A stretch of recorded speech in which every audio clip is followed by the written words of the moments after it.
Le journal Patrick Cohen. À la une ce matin, pourquoi faire venir de l'huile de palme du bout du monde pour produire des biocarburants alors que colza et tournesol français pourraient faire l'affaire? Question et colère des agriculteurs qui bloquent depuis hier soir raffineries et dépôts de carburant. Lionel Gougelot à Dunkerque dans un instant avec Emmanuel Dutheil pour les explications et des questions dans un quart d'heure au secrétaire d'État Sébastien Lecornu, le bras droit de Nicolas Hulot, invité d'Europe Matin. Donald Trump du Canada à Singapour, de ses amis encombrants du G7 à son ennemi préféré, le dictateur nord-coréen Kim Jong-un. Sommet historique à suivre à la nuit prochaine. Ce sera l'enquête du 8h avec l'envoyé spécial d'Europe 1 à Singapour, Xavier Yvon. 2 fillettes retrouvées mortes hier soir dans la caserne de Limonest près de Lyon. Leur père gendarme était encore entendu cette nuit. Dans ce journal, les privatisations d'aéroports de Paris et de la Française des Jeux sur les rails, nous dira Daniel Fortin, et la chasse aux vignettes Panini à 3 jours du mondial. La raffinerie doit démarrer cet été tout près de Marseille, à la Mède, dans les Bouches-du-Rhône, une bio-raffinerie pour laquelle Total a prévu d'importer jusqu'à 300 000 tonnes par an d'huile de palme issue d'Asie du Sud-Est. En somme, Emmanuel Dutheil, un projet bio, mais pas franchement écolo. Oui, l'huile de palme est controversée, notamment pour des questions environnementales. De nombreuses ONG dénoncent le développement des plantations de palmiers à huile. Ces plantations entraîneraient de la déforestation dans les zones où l'huile de palme est fortement produite, c'est-à-dire en Malaisie et en Indonésie. Total promet que toutes les huiles utilisées seront certifiées selon les critères de l'Union européenne et issues de producteurs certifiés. Mais si Total mise sur l'huile de palme, c'est pour des raisons économique. L'huile de palme est moins chère que le colza pour produire des biocarburants, environ 20% de moins. S'il n'utilisait que du colza français, le projet ne serait pas rentable selon Total.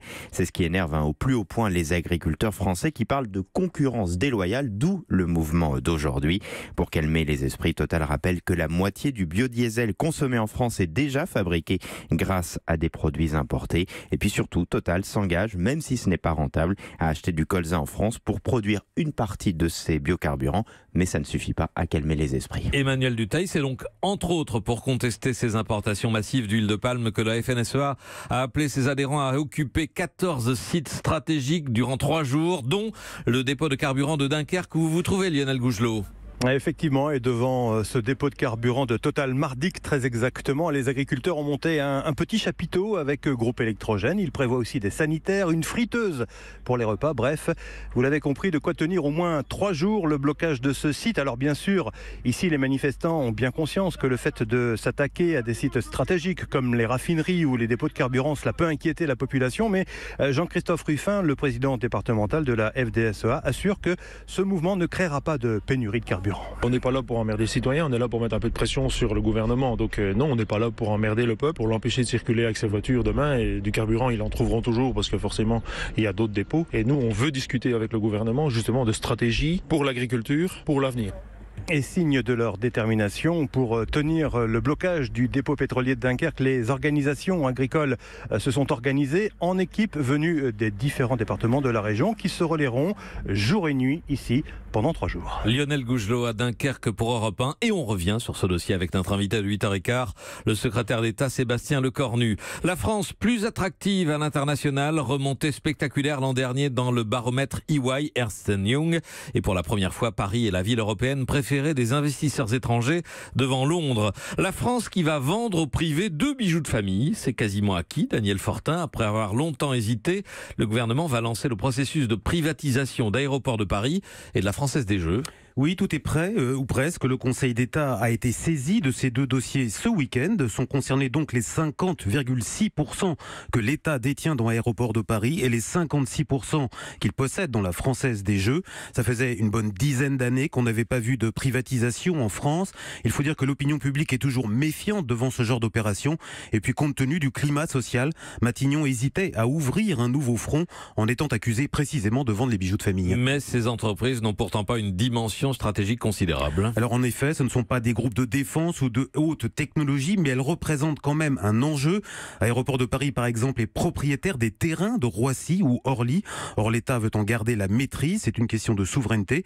Il fallait donc trouver une formule pour rendre cela compatible. ADP sera donc probablement cédé sous forme de concession. Même chose pour la Française des Jeux. On veut s'assurer que le futur repreneur se pliera à la régulation sur les jeux, notamment en matière d'addiction. Ces points techniques semblent aujourd'hui réglés. Il faut faut maintenant attendre le feu vert définitif de l'Elysée. Daniel Fortin des Échos, merci. Information de la nuit, un drame à Limonest près de Lyon. 2 fillettes ont été retrouvées mortes dans l'appartement où elles vivaient au sein de la caserne de gendarmerie. Jean-Luc Boujon. Oui, c'est pour l'instant le mystère le plus total. C'est la mère de famille qui a trouvé hier vers 18h ces 2 petites filles âgées de 3 et 5 ans inanimées dans leur lit alors qu'elles étaient parties se reposer. Les pompiers ont immédiatement été appelés mais ils n'ont pas réussi à ranimer les 2 enfants.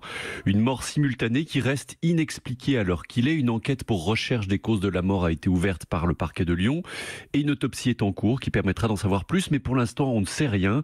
Le père qui est gendarme à la brigade de Limonest a été entendu une partie de la nuit ainsi que plusieurs témoins. La mère, elle, extrêmement choquée, a été hospitalisée hier soir. On devrait donc en savoir plus dans les heures qui viennent.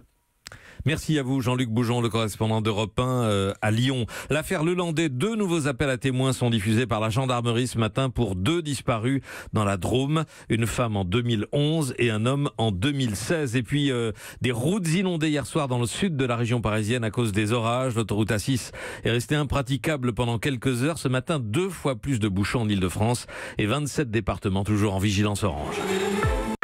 Europe 1.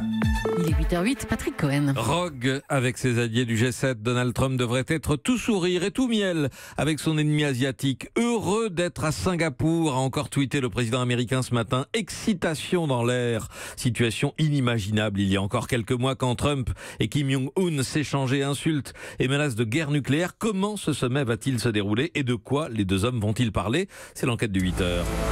Bonjour Xavier Yvon. Bonjour Patrick, bonjour à tous. Les 2 dirigeants sont arrivés à Singapour. Vous êtes, vous aussi, sur place. On va d'abord planter le décor. Où aura lieu la photo historique entre Trump et Kim ? Eh bien, ils se sont donné rendez-vous au paradis à touristes de Singapour, la petite île de Sentosa. Ancien repère de pirates puis camp militaire, elle a été artificiellement transformée en havre de divertissement avec sable et cocotiers importés, comme l'explique Dominique Husken-Ubrich, prof au lycée français ici et auteur d'un livre sur Singapour. Cette île est devenue en 1970 une sorte de Disneyland où l'on va trouver l'un des plus grands aquariums du monde, le premier casino à Singapour, un golf. C'est une île dédiée au tourisme. L'île a été rebaptisée Sentosa, ça veut dire paix et tranquillité, et c'est exactement ce que viennent chercher Donald Trump et Kim Jong-un. J'ai emprunté tout à l'heure le seul pont d'accès, facile à contrôler. L'hôtel de luxe choisi pour la rencontre est bouclé, isolé au bord de l'eau, et Singapour a d'ailleurs été choisi pour ça. La sécurité, même le matériel pour manifester est interdit ces jours-ci dans la cité-État. Voilà pour le décor et pour la mise en scène. Xavier, est-ce qu'on sait comment va se dérouler la rencontre ? Alors tout est minutieusement calculé, le nombre de pas pour aller se serrer la main, qui s'assoit où. L'Américain et le Nord-Coréen devraient d'abord passer un moment seuls. Donald Trump l'a expliqué hier juste avant de partir. Sa diplomatie à lui, c'est comme l'amour, ça se joue au premier regard. Je pense que dès les premières minutes, je saurai. Parce que c'est mon truc, c'est une question de feeling, je suis bon pour ça. Si les Nord-Coréens sont sérieux, à mon avis, je le saurai très vite. Et si j'y crois pas, je perdrai pas mon temps. Donald Trump prêt à quitter donc le sommet si besoin. Si ça se passe bien, ça devrait durer toute la journée et finir par une déclaration commune. Et sur le fond, Xavier, que peut-on espérer de leur discussion ? Alors évidemment, c'est toute la question. Le sujet numéro 1, c'est l'arsenal nucléaire nord-coréen. Et il y a un premier problème de vocabulaire. La dénucléarisation ne veut pas dire la même chose à Pyongyang et à Washington. Pour les Américains, ça veut dire le démantèlement total du programme atomique nord-coréen, point barre. Pour les Nord-Coréens, la dénucléarisation s'applique à toute la péninsule. Ça veut dire que les Américains ne doivent plus protéger la Corée du Sud avec leur parapluie nucléaire. Comme les 2 dirigeants veulent une opération de com réussie, ils vont peut-être d'abord s'entendre sur un sujet un peu plus simple et très symbolique, l'ouverture de relations diplomatiques. L'enquête de 8h de Xavier Yvon. Merci beaucoup Xavier, vous êtes l'envoyé spécial d'Europe 1 à Singapour. On suivra cela demain matin puisque ça va se produire la nuit prochaine, heure française. Europe 1, il est 8h10. Le football, première nuit en Russie pour les joueurs de l'équipe de France, arrivés dans la soirée à Moscou avant un premier entraînement cet après-midi et le début du mondial jeudi. Et comme à chaque Coupe du Monde, dans les cours de récréation, au bord des autres terrains de sport, le business très florissant des albums et des vignettes Panini, reportage Victor Delande. Assis sur le bord du terrain à la fin de l'entraînement, Marius et ses copains s'échangent les cartes qu'ils ont en double. Des photos de joueurs de foot à coller dans leur album spécial Coupe du Monde. Ils ont 670 vignettes à collectionner. J'ai Varane, Djibril Sidibé, Kurzawa, Lucas Digne, j'ai qui d'autre? J'ai Griezmann. La pochette de 5 vignettes coûte 90 centimes d'euros. Marius et ses copains multiplient les ruses pour amadouer leurs parents. Faire les yeux malheureux, faire le garçon qui a jamais de vignette et faire le garçon qui a jamais rien. Ça marche bien? Moi négocier. Et toi, t'as une autre technique? Bah oui, les bonnes notes. David attend son fils près des vestiaires. Lui aussi est fan de foot et l'encourage dans sa collection. La Coupe du Monde, c'était très attendu par le fiston et par le papa aussi. Un partage familial très important, historique, qui donne beaucoup de souvenirs. Et ça, c'est sympa, ça n'a pas de prix en fait. Mais sa femme lui a demandé de lever le pied. Pour terminer entièrement l'album, la famille devra débourser pas moins de 200 €. Et voilà le drame des vignettes Panini. Romain Causer, lui, n'a tiré que Rabiot pour l'instant dans les 2 pages de l'équipe de France. C'est pas de chance quand même, hein, Romain. Europe 1.